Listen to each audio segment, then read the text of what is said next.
Hello guys and gals, me Mutahar, and a bit of a late night video if you will too. I've been pondering the whole day about feeling bad and honestly just, I really just feel sad, okay, to be real with you, about the Sonic community. Now ladies and gentlemen, there's literally no video game community that has suffered as much as the Sonic community. I think the only other one that comes towards there is like Bully. They've been hoping for Bully 2 for like damn near a decade plus at this point. They're not getting it, okay? No matter how much copium you're huffing, they'll still believe Bully 2 is coming. The world could end tomorrow, and the Bully community will still think a Bully 2 will come by. Hell, they might even think that Bully Online might be a thing. Now, when it comes to the Sonic community, you know, recently they just got Sonic Frontiers, which I guess if you ask the Sonic community, it's like it's like Jesus Christ coming back to life and giving everyone chocolate ice cream or something. You know, making you feel good about your life. You know, it's like the cake farts of the community that people like it. And you know what? I'm down for it. Anytime gamers are happy, I'm happy. Now, of course, Sonic and 3D games have not had the best of times. I literally think, what, before this we had like Sonic Colors on the Switch, which was a dog water port. We also had Sonic Forces, alright? And of course, nobody will forget Sonic 06, which is literally the national tragedy of the gaming community out there, okay? No matter where you go from, nobody will ever forget the Sonic furry, like, sex scene, okay? I swear to God, that is like the schism moment. That's like the Weasel timeline for gamers. Now, the reason I'm bringing up the Sonic community and why I feel bad for it is obviously, if you haven't been following, it's a very slow day. But apparently Donkey made a video basically where he wasn't too favorable about, you know, Sonic Frontiers. You know, obviously he had some pretty good things to say about the game. Well, a few good things to say about the game. And of course, generally, it wasn't exactly the most favorable video. He was doing what he does. He has a sense of humor. You get the point. Now, of course, because of that video, apparently, okay, I'm not even confirming this because I haven't seen it, the reviews for the game went down. Now, ladies and gentlemen, this is Metacritic, and Metacritic is one of those websites where it has literally so much power over certain gamers that it baffles me. Now, of course, if you look at the user reviews for Sonic Frontiers, it's currently at 8.4. I believe earlier it was like 8.8, whatever you call it. Now, I generally don't think reviews are the best barometer for anything. I really don't take any review seriously. When it comes to the critic reviews, obviously the harmonized average is something that I kind of look at for like a second, because it's a pretty good gauge of looking at every other massive review website and just factoring it in and just getting an average. But it's still nothing that I ever take seriously. As somebody that's been gaming for pretty much my entire life, video game reviews are like the biggest double-edged sword in the world. While they're great for advertising, and obviously a good review is always good, it's always healthy, I've played tons of games with bad reviews or like yellow Metacritic scores, and have an amazing time with these situations. Now, of course, when it comes to games like Sonic, Mario, Pokemon, anytime these games get a bad review, alright, the communities just cannot take that at any value. Now, when it comes to the Sonic community, alright, I get it, okay? You guys got a pretty okay Sonic game. And for the most part, after finishing Sonic Frontiers, I literally don't know what some people actually expected from the game. Obviously, I have some criticisms, okay? For one, I stand by the whole music angle. I really don't care about the music for the Sonic franchise. Never really took me for... I will stand by that until I'm dead. Never cared about the Sonic music whatsoever. The story for Sonic Frontiers... wasn't really paying any attention to it whatsoever. I will tell you right now, I was browsing the web mostly whenever the cutscenes were running, if not skipping them outright.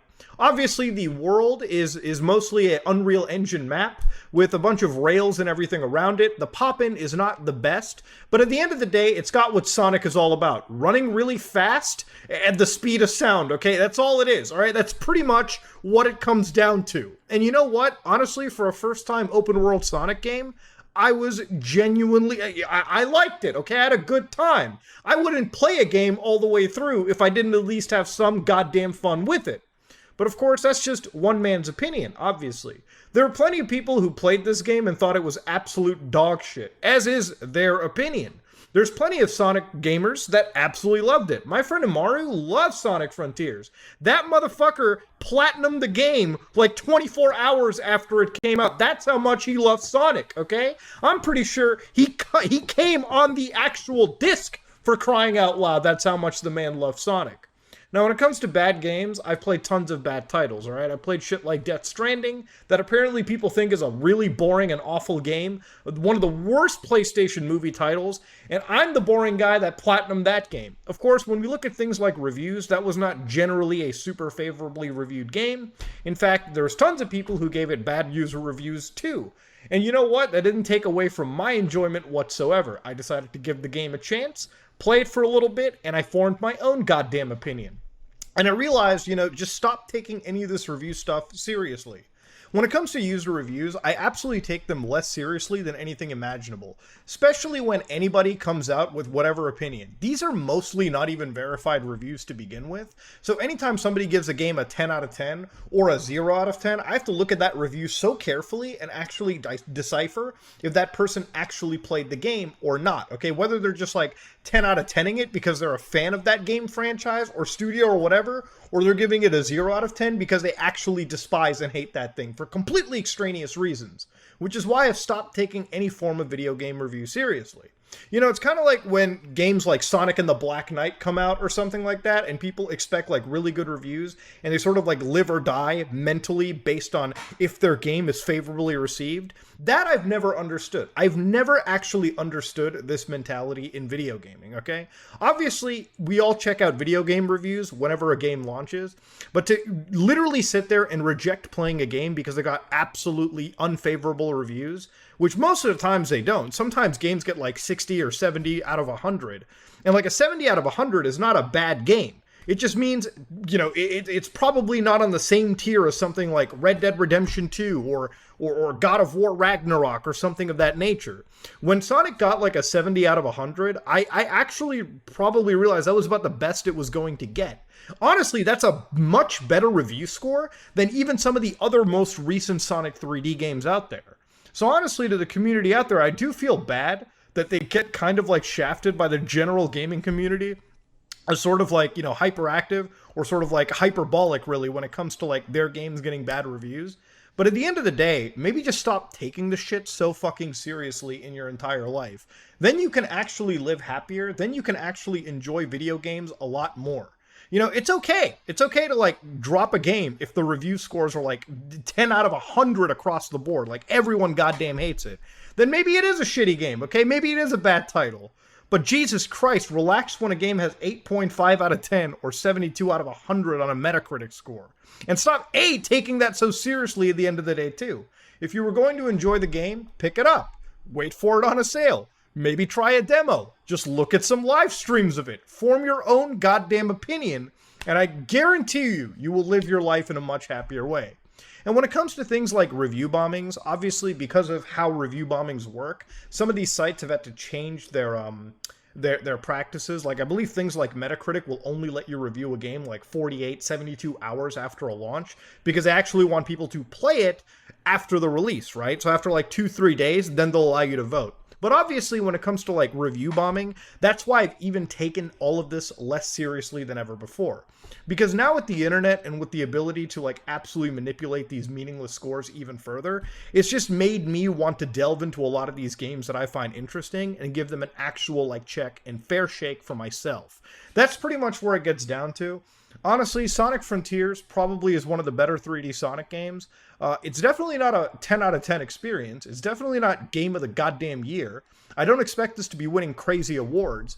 But generally, if you're a Sonic fan and you want to play this game, I'm going to tell you right now, every Sonic fan that I talk to likes this game. Shit, I like the game. It's not perfect. It's got its problems. But Jesus Christ, relax. I also think comparing user reviews between video games that are of wholly different genres is also brain-damagingly dumb as well. Like I hear Death Stranding has a 7.4, then Red Dead has 8.6, Ragnarok has 8.4, and then Elden Ring has 7.8. Even all these review scores are just completely different from one another too. It's like you cannot even use this as a comparable barometer. It's literally just either people love these games or they have to like review bomb it, and then like generally you'll get some mixed stuff. That's why you can't treat this as gospel. Relax, form your own opinion, okay? Apply some butt cream if you have to, and just play your goddamn video games. Jesus Christ. Ladies and gentlemen, this is me, Mutahar, and I'm out.